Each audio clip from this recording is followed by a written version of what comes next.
And welcome back again to another episode of Those Nerds You Know. My name is Ethan. I'm Eddie. And we are Those Nerds You Know. Welcome down.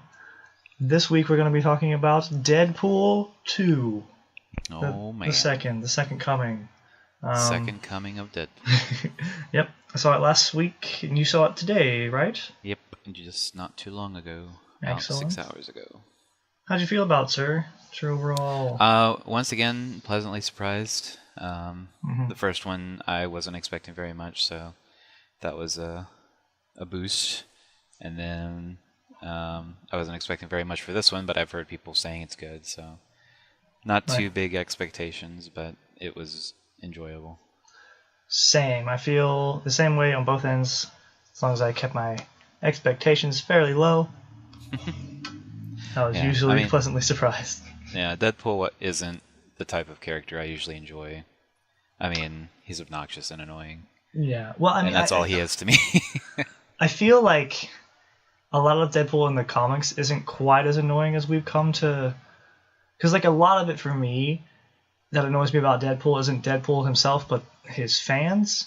Like, people that like Deadpool annoy me and keep me from wanting to know more about him because they just dress up as Deadpool in a tutu at a con and use that as an excuse to be complete and total a-holes to everyone around them.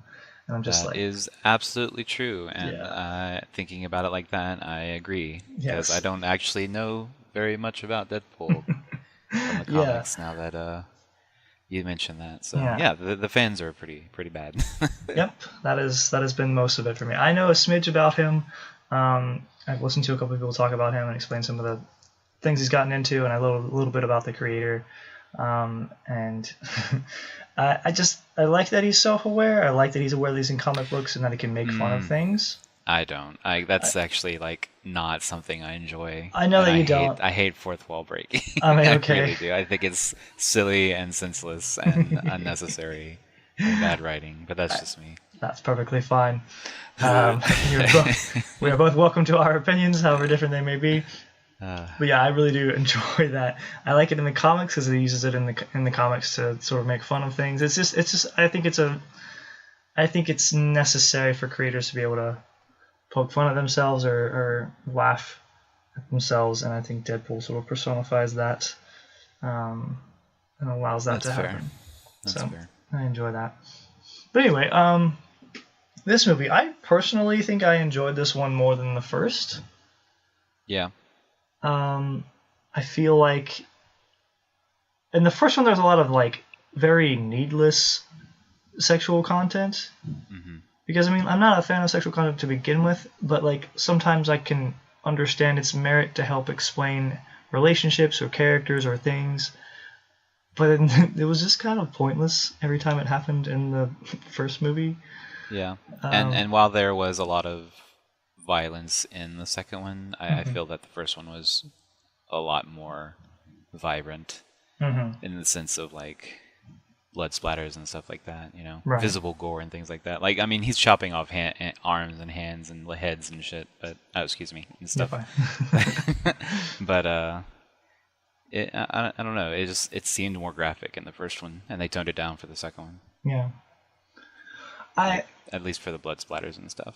I liked the range of emotion we were able to feel in this one, or that I was able to feel in this one. Definitely. I mean, you can connect more to him in this one. Yes, I think they were able to get me a lot. Because, I mean, there were a lot of feels in the first one that I wasn't expecting either. But I think that was the main thing. Because I was expecting this to be a nonstop romp of just Deadpool making dumb jokes about his penis or just talking straight to the camera while doing everything. And... whenever it wasn't that, it was just better, all the better for me and my expectations, you know what I mean? And so, and the first one and the second one both were able to go places that allowed you to feel for the character, and feel emotions and feel loss. The second one, I think, even more so. And that's just something I wasn't expecting, and so it was very... And at the beginning, too, like... Yeah. Just, like, right crushing into it. At the beginning. It's like, holy crap, okay. Mm-hmm. Well, that's how we're doing this. Yeah, it was... Yeah.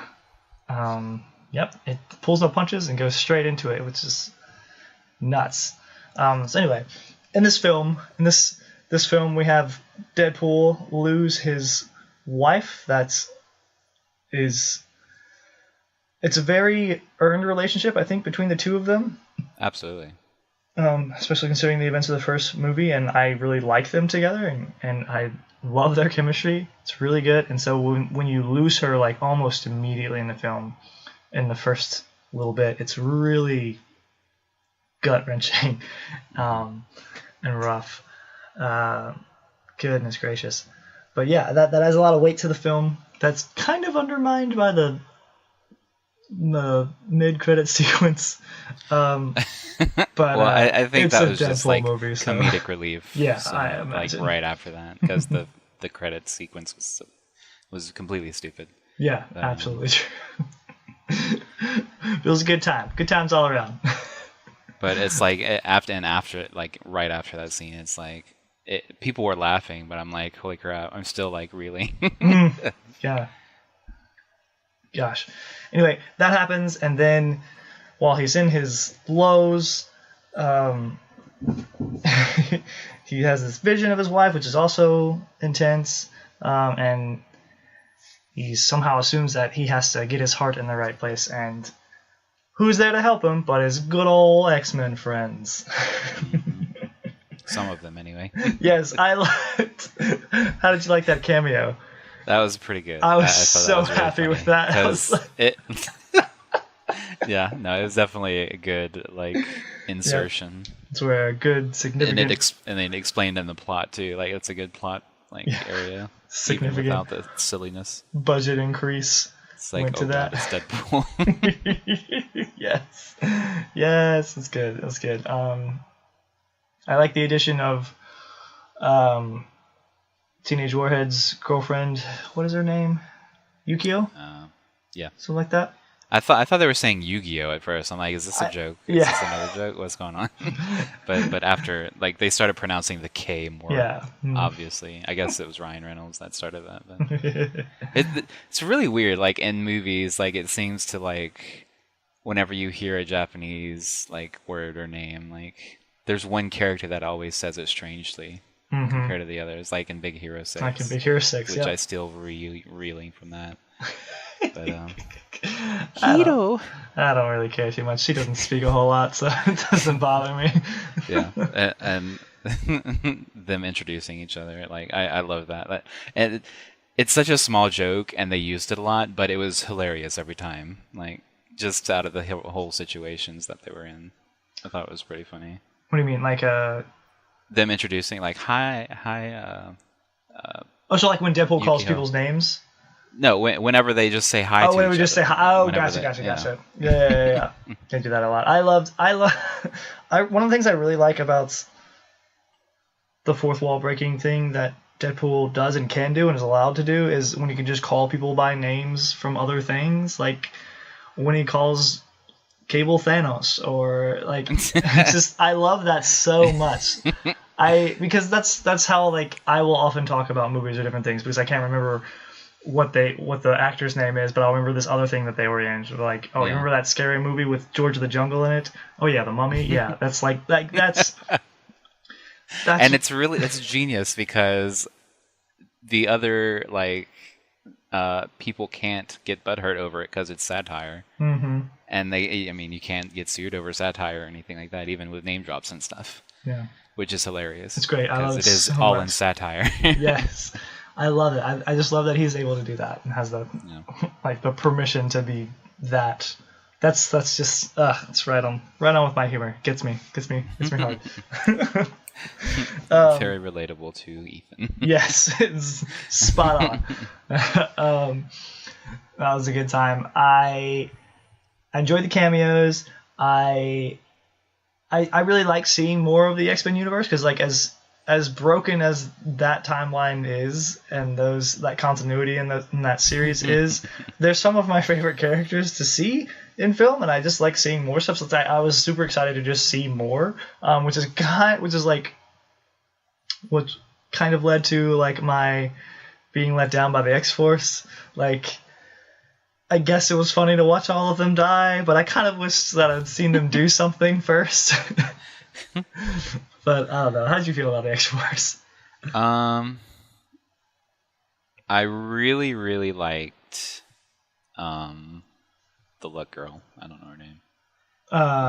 Domino? Even though she's even though she's present like after everybody else. Yes. Mm-hmm. Well, I like she was a really good character. I like that she survived. I like that someone stayed alive.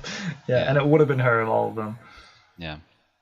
The others were like it's like it felt like a joke, Yeah, and they were set up for a joke, but I mean, it's just like it would have been so much cooler to have them do something. Like they can still die. I'm fine with that, but I'd like to watch them because we get a little bit of footage of them fighting in the trailer that just doesn't come to pass in the movie. It was just like a diversion, I guess. But man, that would have been better to see. Yeah. So that's my major gripe with the film. My major disappointment. Excuse me. That's my major disappointment with the film, that I would say. But I thought of the fights. I liked seeing.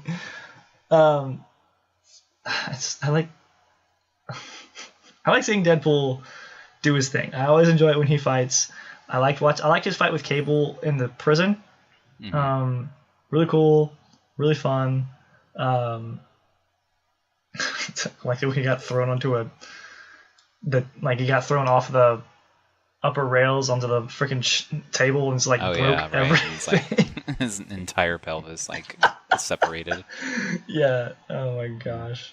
It was and coming from the first one, they showed him without his suit a lot in this one, which I thought was really good. Yeah, that's true. Even though that's like an opposite complaint for a lot of other superhero movies.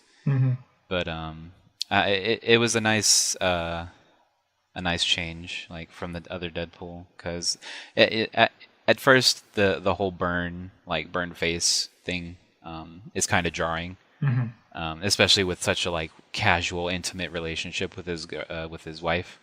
Right. But after throughout the film, it becomes more normalized, I guess. In my opinion, I was like, okay, and I didn't even notice it after a time. I agree. Even with how he became beat up and stuff and bloodied. Yeah. It's well, that's interesting. So that was cool. Yeah, no, I agree with that. I think they might have even toned it down a smidge from the first movie. I'm not exactly sure, certainly, but I remember seeing it when I first saw it in this film, being like, that's a little bit easier to handle than the last time I saw it, I think. But yeah, liked all his interactions with Colossus. I liked seeing Colossus, and I liked the Juggernaut bit. I like that he was in it. I kind of called it, I think, earlier on. I was like, I bet you, because I didn't call it immediately, because there's a big beast down there, and I was like, oh, what could that be? And then I think it was when I heard him speak, and I was like, oh, this is. I had no idea. I don't think I saw the X-Men movie with him in it. So the only other one that's had him in it, I think, was 3, Last Stand. Maybe I did see it.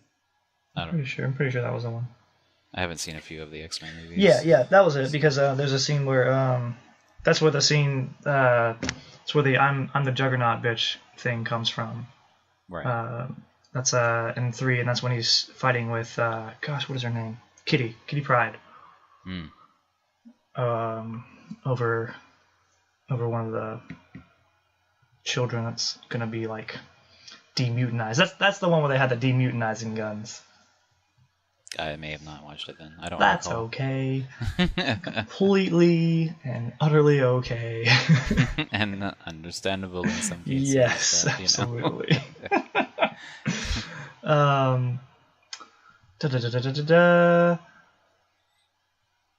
do we feel about the torturing mutant kids place?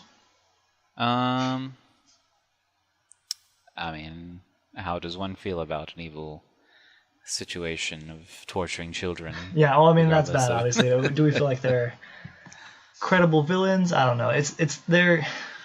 I thought that the headmaster guy was an okay villain in the situation. Just everybody else is these doctors come out with shotguns and stuff. It's yeah, that's kind of weird. Whole staff's got their own shotties. Yeah, That's true. Forgot about that. Yeah, I was drawing for you. I was like, what's going on? That makes for a fun fight, though. I like that. Deadpool just grabs a brick. He's like, I'm gonna do this. And I was like, yes. Can I have one of those guns? I'll watch a whole movie of that. Just Deadpool and a brick. I would love that. Yeah, that was good. But I mean, in the sense of like the murder orphanage, yeah, I think it was all right. Yeah, it was antagonist. It was kind of tiresome to me because like as Deadpool himself mentions that the X-Men are just like a tired, a poorly veiled metaphor for racism in the 60s. And that's what literally that's one of my main gripes with all of the mutant X-Men movies is that almost every gosh darn one of them turns into Magneto hating normal humans and normal humans hating mutants, and the professor being like, hey guys, let's just chill. Like that's what every single one of those movies is, and it just got so repetitive and boring. So like that's why I had higher hopes for Apocalypse, because I was like, hey, he's different, he's not the same bad guy. Let's hopefully that'll be good, right? That movie was not good, but and so it's just like when the main problem in this arose from just more regular people hating mutants, I was just like, buh. But but like I guess you could say the main conflict really is Cable, and the Fire Fist, whatever his name is. The fat kid with the lava kiddo, fists. Yes. And like really the decision whether or not it's okay to just off this kid, or to decide his destiny for him. You know what I mean? Yeah. So that was good. Did you like the kid? I did. I thought they captured the whimsicalness of like a child's view on things. Yeah. Because that's all he did in like the prison area, which was I thought was hilarious. That is true. Yeah. It's like imagining things so much greater than what they are. Yeah. Things like that. Instigating ridiculous brawls for no reason. Be like, Deadpool, we're friends. No, we're not. That's good. Yeah, no, I thought he was alright. I think the actor portrayed it well, and it was a good character. Yeah, I think he did well. How about like Josh Brolin? Who's that? He's Cable and Thanos. Oh, right. Yeah. He was alright, I guess. I mean, he's like he felt like generic. Yeah. But yeah, he did feel a bit generic. He's got a ridiculous backstory that I've looked into and had explained to me, and I think even the Weekly Planet has touched on it a little bit. But like, he's the son of Jean Grey and Scott Summers. That being Cyclops and Jean Grey, or the Phoenix. He's the son of those two. Characters. But I think supposedly when he was born, or like whenever they made said baby, one of them was a clone, or both of them, or there was a clone somewhere in the mix, and so he's like an off-brand son of like what the original two. It's weird. He also has like his metal arm is part of a virus. Like there's like some kind of techno virus that's taken over his body, and like would cause him to become entirely a robot if you weren't holding it at bay with the psychic powers that he has. So he has psychic powers holding at bay this mechanical thing, and thereby being able to use it as a weapon. Yeah, it did. I got a bit of that. I figured it was like it looked like he felt alien toward it, like it didn't belong there, like with how he was touching it and stuff. Accurate. Got that little bit where he was staring at it in the mirror. Yes. Yeah. I feel like they portrayed that pretty well, but they didn't go into detail with it, which is fine. We wouldn't need to, I guess. Yeah. We definitely didn't need to know like who his parents were. I don't feel like that would have been necessary at all. But like maybe a little more detail on his power set and the metal stuff, but Yeah. Maybe they're going to do that in the next Deadpool. I don't know, because he's he'll apparently get his stranded back own there with movie. them. But yeah. Yeah, one thing I found pretty jarring. He has a couple of mirror scenes, like, and you're looking at him through the mirror. So at one point in the movie, I was watching it and I saw his eye light up, and I was like, "Wait, that's the wrong side. Wait, did they just flip him?" And I was very confused because of the for a mirrors. moment. Right. And that's how we see him, like in the first like 5 minutes of the film, and I don't know, it just threw me off because I thought they had made a mistake or something. I But agree. no, It was his weird actual to see. side was, but it was interesting because it threw me off. Pretty funny stuff. Let's see. Got ripped in half. How'd we like that? Yeah. Made for an interesting joke later on. Yeah, seriously. I love just watching him walk. That was the best part. He just reaches up. So good. Oh, man. I also really enjoyed his taxi driver in this. Oh my god, he was good. Like, especially whenever Peter was pulled into the group. Right, yes. Oh, come on. When he was standing there. So good. Yeah, I enjoyed that quite a bit. I liked him. I also really liked Peter. Peter's really funny to me. Yeah, even though he's in like 5 minutes, maybe. Yep. Just saw the ad, and you're in. You're in. Yes. I love it. I love the Just dropping the F-bomb in the background. I love the way that's cut in the trailer. It's so funny. Oh man. Or I like all the music too. Usually, like Deadpool has so much music in it. Really well done. Doop doop doop. What are we talking about? Fighting. I liked seeing Negasonic and Colossus and Yukio doing things, at least a couple of things. Again, would have liked to have seen more, but that was fine. What else is in this that does anything? Domino was cool. We mentioned that. We got to see sort of like nameless mutants that didn't really do anything because they were in the jail. So that wasn't too bad. Yeah, I think all in all, I'd like to have an actual X-Force movie. I think that would be really cool. Mm-hmm. But meh. I guess it was worth it for a joke. Oh man. But yeah,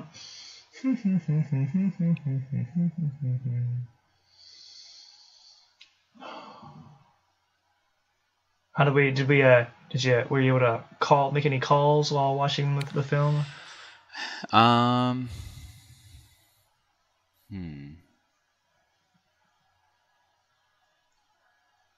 Not really, actually. I didn't. I mean, I figured what had happened. I feel like they explained the whole like family perishing by fire pretty early on. I figured out like, oh, it's the kid that obviously in the definitely. future. That was quite obvious. Well, geez, Ethan, Yeah. Well, look, I'm agreeing with you. Don't discredit my findings. But I mean, other than that, I mean, I didn't really. Yeah. I don't know anything about the Juggernaut or previous like iterations of him. Yeah, he's just. I felt like there wasn't really anything else to call. I suppose because there were no really like big plot holes or plot twists or anything. Well, yeah. Well, I mean, nothing that they didn't explain away. I guess kind of with the like the conversation that Deadpool has with Cable. Like, why not go back in time and like kill Hitler? Like, why? What are you? I only have 2 charges. Like, we got 2 charges. It's like, that sounds like lazy bad writing. Yes. But that's fine. It's a movie. I actually didn't call that he'd end up using his second charge to do something other than go home. Oh, yeah. But like, yeah. It's a weird situation because I'm like, He could have went back and like saved his girlfriend instead. I mean, his wife instead. Yeah. Like Deadpool's wife, and avoid this whole situation. Absolutely true. He could have gone back, because it wasn't that far. Kept his wife from dying, and then Deadpool would have had nothing to do with any of this. Absolutely.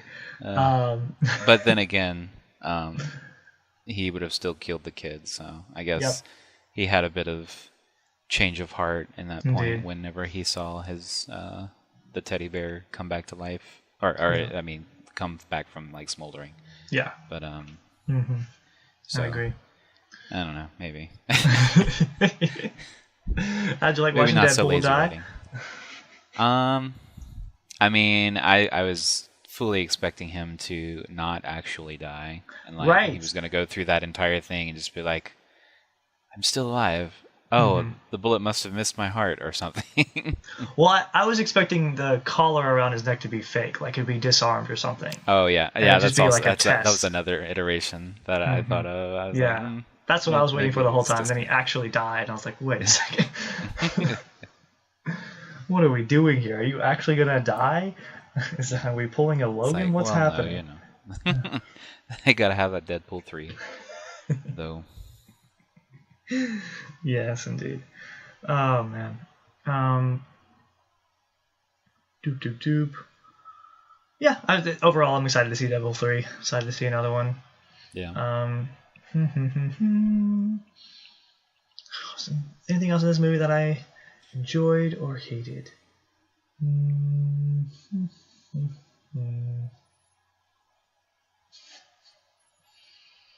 No, I think that's about good for me. Yeah. But yeah, good. 10 out of 10, or good enough to see. Recommend. Recommend seeing it at least once in theaters. That's good.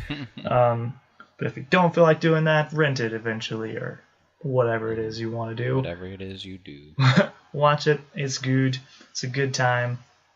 Now I can look forward to Solo, which I will probably see tomorrow. Well, you have fun with that. I will. I know you don't intend to see it. That's a-okay. We may get a guest on with us to help us conversate about it, but or not. We'll see. But I'm kind of excited for Solo. I'm kind of looking forward to it, Eddie. I've heard good things of people who have seen it. Like, I have a couple of friends that have seen it already. They said it was pretty good. If you're a Star Wars fan. Cool. So, what does Rotten Tomatoes have to say about it? Oh, no it's idea. a 69%. Nice. Oh, what a percentage. 158 fresh, 71 rotten. Cool. 6.5 out of 10 out of 229 reviews. Pretty nice. Sounds pretty good for a random. For some, for something that wasn't expected to do well at all. Yeah, and for something that's not a part of a trilogy or an overarching story in the Star Wars universe, I think that's fine. I think I'll be pleasantly surprised, hopefully, and that'll be one of the highlights of my weekend. But yeah, that's what I have to look forward to. Let's see. Let's do what we should be nerding out to. Okay. I've recently finished the Ocarina of Time on the DS. Tell me your thoughts, Ethan. I enjoyed this game. It was good to learn more of the lore, learn yet another fight with Ganondorf, and see different things that I didn't think were going to be in this game. I didn't realize how long the freaking game was. Oh yeah. I honestly thought, because we do the 3 things when you're a kid, and then time goes forward, I assumed that you would just be doing beefed up versions of those 3 things again. Oh no. But no, there's 6 things. There's 6 dungeons, and I was plus multiple other mini areas, like the well. Yes. And well, Ice Cavern is another area, but not necessarily a temple. They're like mini dungeons. Yeah, and that was really cool, really well thought out. I enjoyed that quite a bit. I like long games, and so it was a pleasure to be playing another long game. And so you can see the disconnect between fans with Breath of the Wild and Ocarina of Time and things like that, because the dungeons were so big and intricate and like with puzzles everywhere and things like that. Whereas Breath of the Wild, you know, you just run through this mechanical thing and activate switches and that's it. I can definitely see that. Yes, I can. Definitely see why fans would make that complaint now, whereas I wouldn't have seen that before. Because I still love Breath of the Wild. I definitely probably like it more than this game.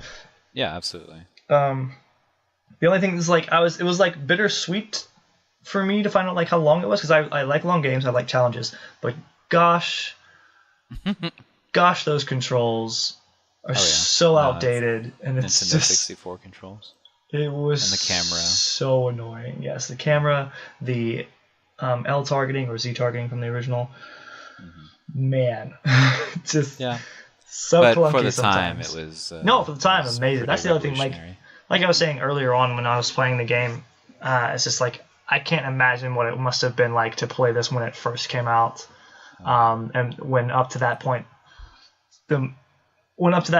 anything in most other games, but particularly every other game in the Zelda franchise had just been these little 2D top-down RPG things, and just like to be able to like it must have legitimately felt like you were in the world of Zelda, just like Breath of the Wild feels to us now.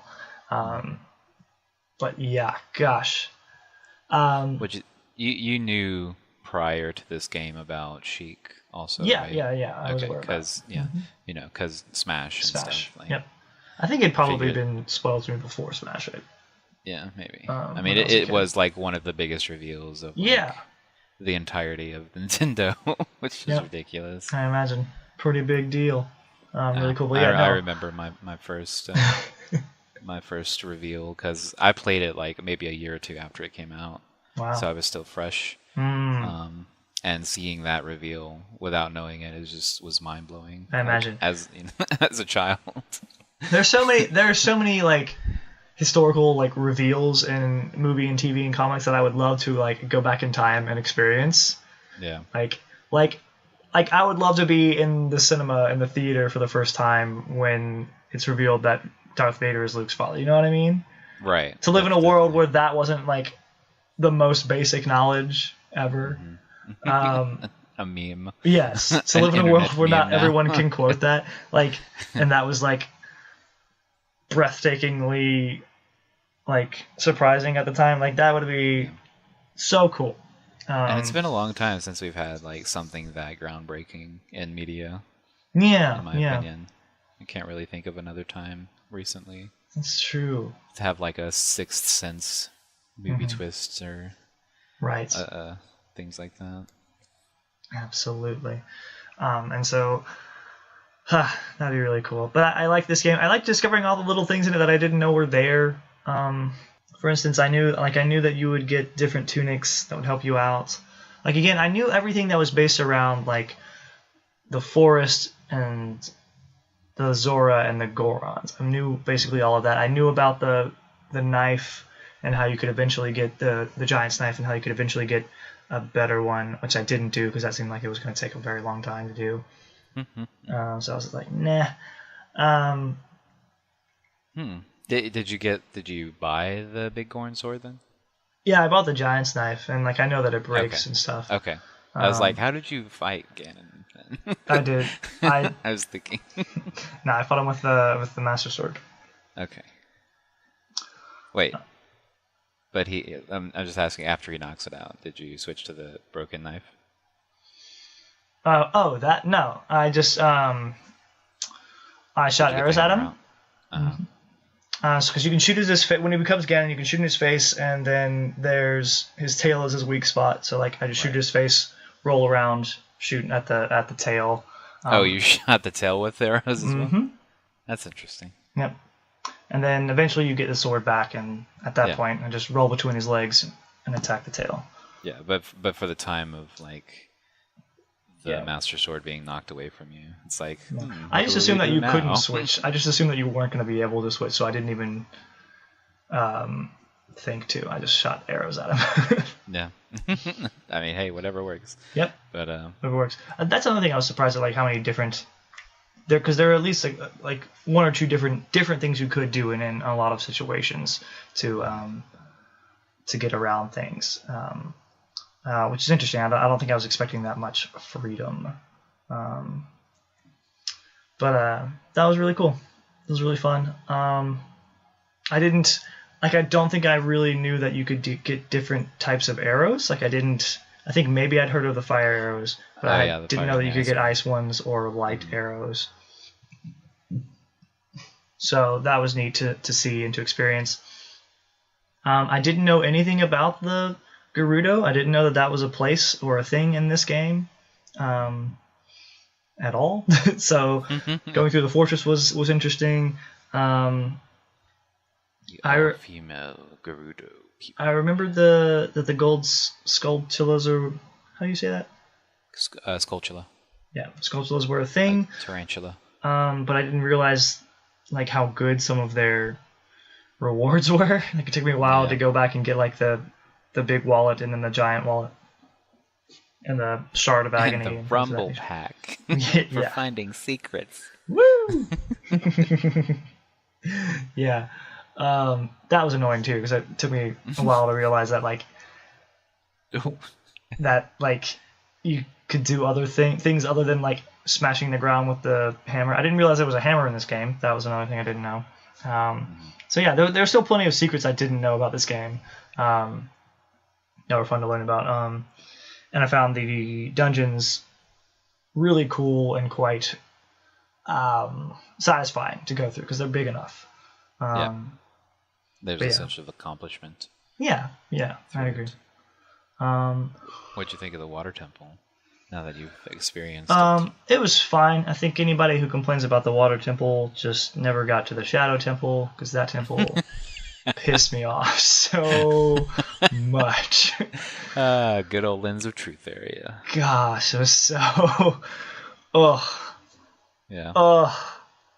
I got sent back to the beginning of that freaking temple so many times, and it's not like you can't just run.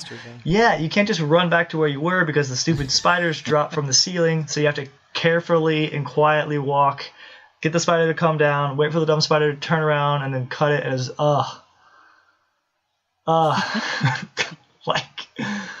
was so annoying. There's some harsh punishments in the Ocarina of Time. There are indeed some serious repetitiveness. But yeah, no, I think the water temple was fine. I got stuck for 20 minutes in the water temple because I was I didn't realize that when I made a switch in one place, rather than walking out the door, I should go to the bottom and walk through a new archway that wasn't there before. It took me a while to realize that, but once I did that, it was pretty smooth from there. But yeah, and I think, like you said, the fact that I could just click a button and put my boots on was very helpful. Pretty handy. Time consuming, or time effective. I also didn't know that there were hover boots in this game. Had no clue. Yeah. Good old hover boots. And I didn't realize how helpful the hookshot would be. Yeah. Which temple was your favorite? Oh, that's a good question.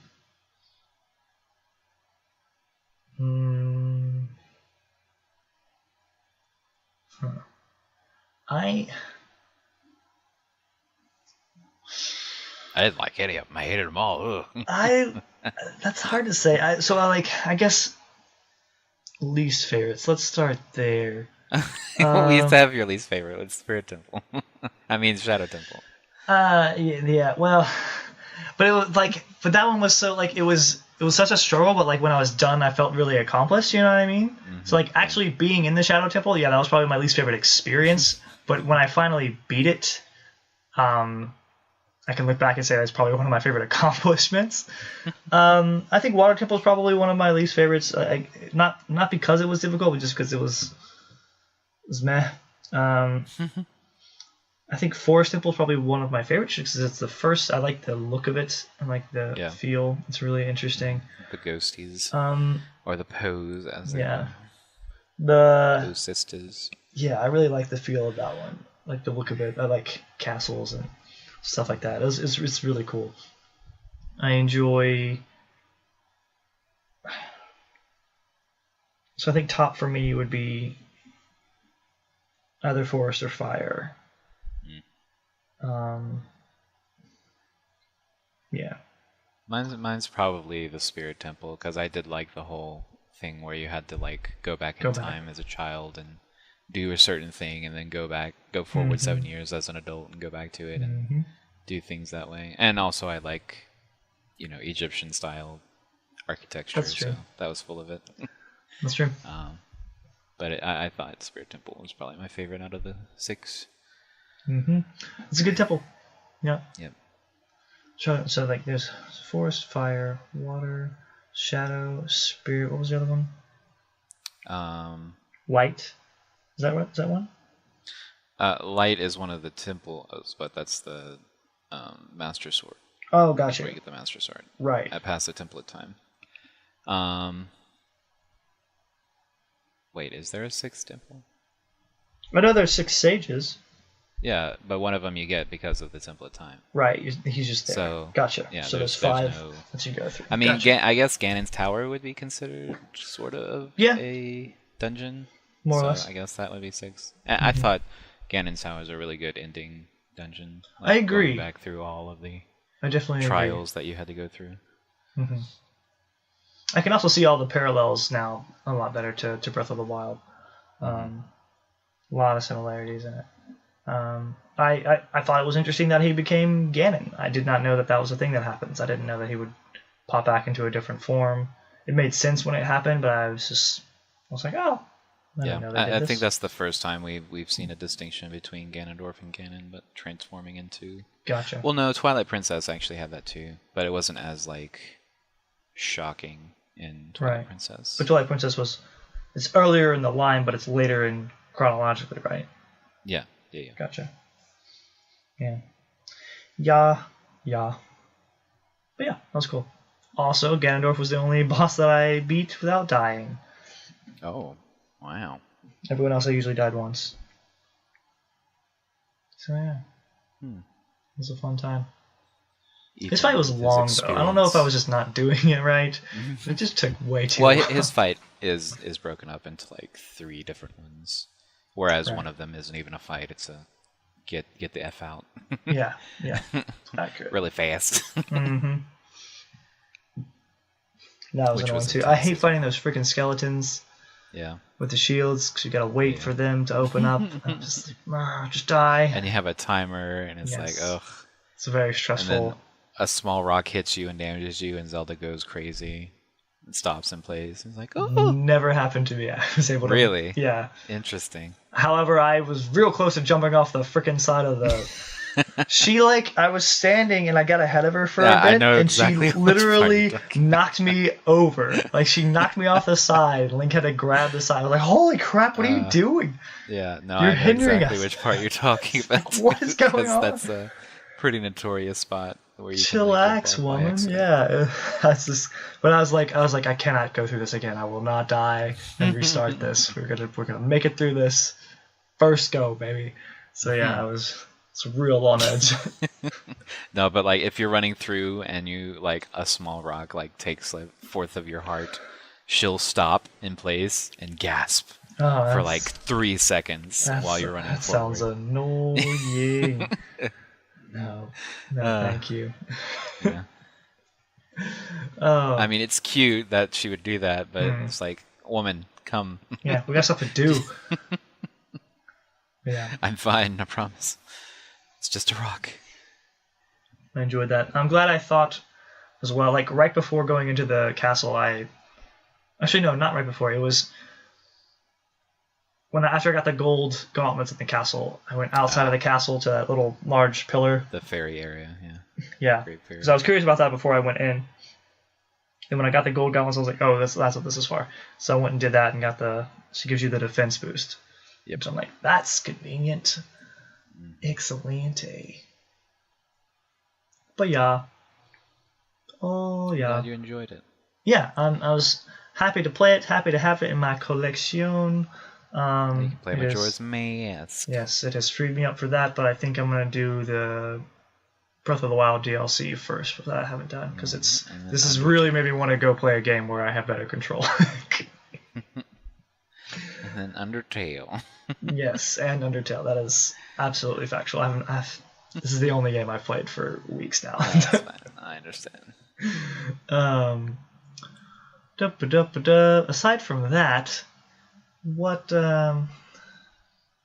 we started watching Westworld at work today. Oh yeah, the first season or the second season? The first. Because one at work. Yeah. Man, it's one of my interns really likes it. Yeah, one of my interns really likes it. Fellow interns really likes it, and I'm super excited for the second season. So. Yeah. I mean, it's a great show. I think it's great, but there's lots of like nudity in it and stuff. There super is. I was not prepared for that. Which is surprising. I thought, well, like we talked about it before, and I thought you had said that there wasn't as much as I was thinking there was. There's not a lot of like sex in it, which is debatable. What I think I was referring to. Yeah. I mean, compared to like something like Game of Thrones. Gotcha. Yeah. Which is the other HBO.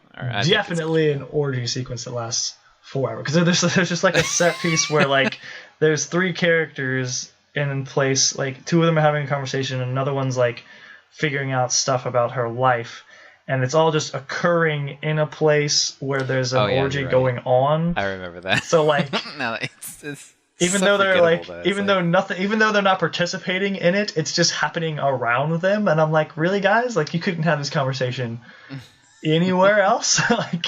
like what are we doing? What?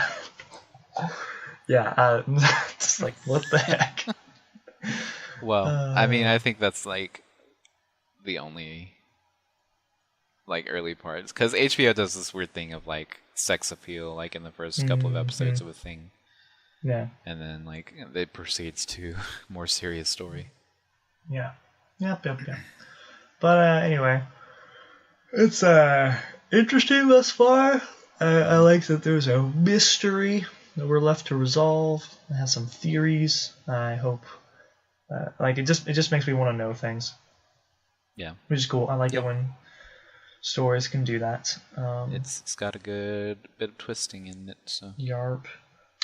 So yeah, I don't know what it's reminding me of, but I'll think of that eventually and inform you. Outside of that,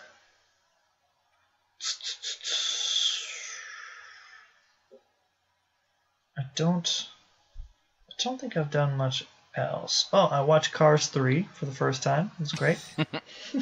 It was good. It was good. It was a good time. I've never seen the second one. I don't plan to. Yeah, I never seen the second one either. Like, I didn't see the third one either, but, you know. The third one's worth a watch. I think the first and third are like, I think 3 is more of an actual sequel. As far as story, because it's actually dealing with racing, whereas 2, I think, was some kind of weird spy thing. Yeah, it was weird centered around Mater or something like that. Money grab, yeah. Yeah.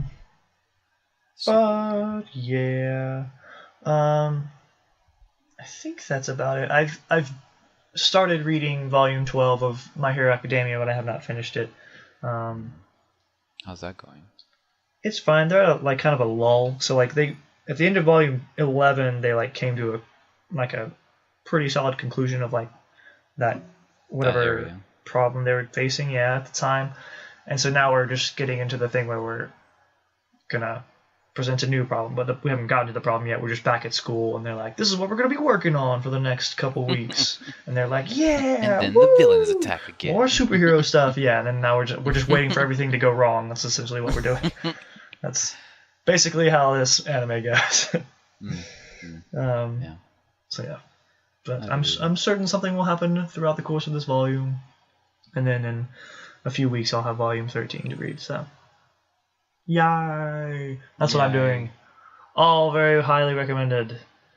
Nice. What have you been doing, Eddie? Not much, honestly. Like, I've been continuing Megaloboxing. Oh yeah, how's that? Megalobox. It's super good. Like, I'm thoroughly enjoying it. That's good. And I usually don't really like slice of lifey sports animes, but this one is actually really good. I'm thinking I may have to find a way to do that, because I watched Mother's Basement recently put out a oh gosh, a video. That's what he makes.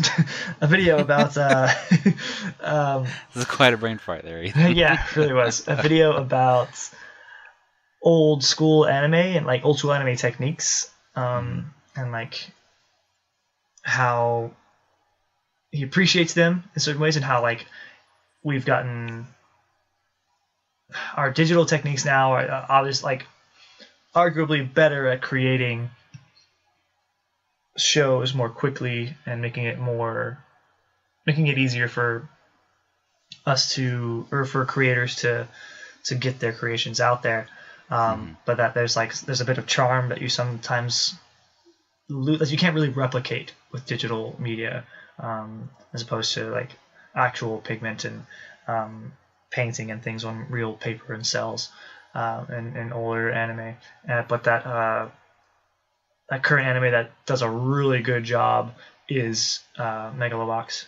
Yep. And I like he shows some footage of it, and I was like, that does actually look really cool and fun. So I probably will get into that. It's very good. I definitely recommend it. And even though I said it last week, it's like since I've caught up now and I'm now waiting on the next episode, it's very good. And apparently it's only going to 13 episodes. So, okay. Or maybe it might go to more if it does well, but who knows? And since there's a whole manga line of it. Right, and I know you kind of mentioned this, but like, do you feel more like it's a shonen or more like it's a sport? It's definitely still feels sporty. Gotcha. Right? It's definitely a sports anime, because it is boxing. Right. Like, no matter how you look at it, but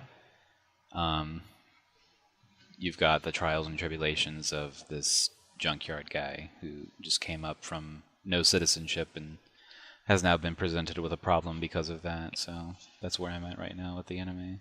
Cool. And it's like, his life and overcoming the stereotype of,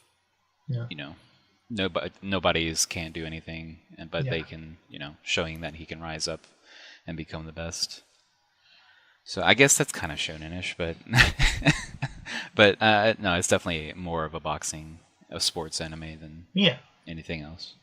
Gotcha. So. That's cool. But other than that, I did get my my RCM jig for my Switch for the whole hacking thing. Oh gosh! But I'm not gonna do it right now because Nintendo's actually like cutting off people who are doing it from like online interaction and stuff like that. So what I'm gonna do is I'm probably gonna get another Switch later on. Yeah, that's what I figured. That's the only way I would do it, is if I could get a second one. So, and I'll just use my modded one for like homebrew and older games and things like that. Yeah. So that's fun. So if you're listening, don't mod your Switch. They will ban you from online interactivity. Yep. That seems like a pretty basic move, yeah. But and it's super simple. Like, I read on how to do it, and it's super simple to do. Like, it's ridiculous how that went under the radar so easily. Because this little device that I have, it's 3D printed on plastic, and it has a piece of metal, and you slide it into the right Joy-Con slot, and it connects to the pins inside of it, and you can activate the recovery mode in the Switch and load homebrew that way. And there is no way for them to actually fix that. Goodness. They'd have to Gracious. remake the Switch. So, that's what happens whenever if you rush things. Yeah. But oh well, when you take your sweet time putting out content that people want, that true, can obviously be put out. But I mean, if this whole not virtual console thing does well, then I mean, I might not even worry about it. Because apparently they're it's going to be like an online service that you pay monthly for, but you can have access to a whole huge library of games that you can play online and things like that. So, Yarp. I will withhold my hacking capabilities before I see what Nintendo has to offer with that. Well done, Eddie. We admire your courage. I'm such a good person. The best. Yes. Splendid. I'm thinking about getting back into WoW too, because the expansion's about to come out, and people are theorizing it might be the last one before, WoW 2 or World of Something comes out. So on the PC front, MMO. But I've been playing Final Fantasy as well. So yeah, still liking 14? Yeah, it's really good. It's very different from WoW, but it's hard to let go of the classics. Like I played WoW ever since vanilla, so ever since 2002, I think. Good Lord, Eddie, you're so old. I know, right? Jesus Christ, I shouldn't have said that. When did World of Warcraft come out? Let's see.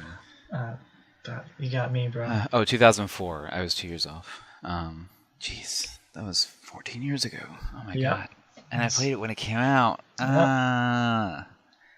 Jeez. I was 15 when I started playing that. Wait, was it 15? Yeah. Were you born in 89? Okay. But yeah, I mean, I played off and on, but I've probably, played together most of like 6 or 7 years. So. Gotcha. It's hard to let go of that. I feel no, I understand. Especially when new content comes out for it, it's like. Yeah. No, honestly, that's how I feel about freaking Yu-Gi-Oh. Like, yeah, it's not the only card game I've ever played, but it's the only one that I've consistently played, and it's just kind of got a place in my heart, and I just really like it, and will probably always play it. Like I don't play it currently, and I haven't played for probably about a year or more, but I'm sure at some point when I have nothing else to do, I'll pick something up, I'll make a deck, I'll maybe play a little bit. Like it's just a thing that I'll likely always do. So I understand that. Definitely. I personally never got super invested into any online games, which is probably to my benefit, until of course I get 14 eventually. Oh yeah. Well, they just released a big patch for it, so marvelous. Yeah. For older Final Fantasy bosses and stuff, you can go through and fight. Ooh. So a lot of people have been liking that. But that's about it for me. I mean, I've been going to the gym again, so it's not very nerdy, but excellent. It's okay. Exercise is important, kids. It's good for all you nerds. Get you some workout. Yeah. Get you some exercise.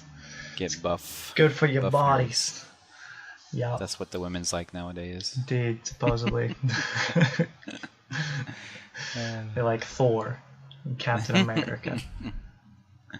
Just like the rest of the world. Just like the rest. But yeah, I think that's pretty good. Thanks again, everybody, for listening. We appreciate you coming back every week and giving us a listen. Be sure to subscribe to us on whatever channel you can, whatever platform you use. Give us a review on iTunes. That would be lovely. Or a comment or review on whatever platform you listen to the show on. We very much appreciate you listening to us. Let us know what you think about Deadpool. Give us your thoughts. You can tweet at us at TNYKPod on Twitter. You can find us on Facebook and search Those Nerds You Know, or also at TNYKPod on Facebook. You can find us on YouTube, iTunes, Google Play, Castbox, Podbean, Stitcher, a lot of different places where you can find podcasts. You will find us. You can also reach us via email.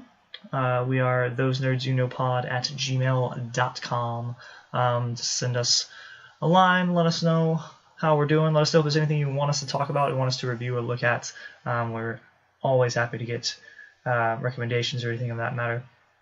But yeah, that's it for the show this week. My name is Ethan. I'm Eddie. And we are Those Nerds You Know. Bye.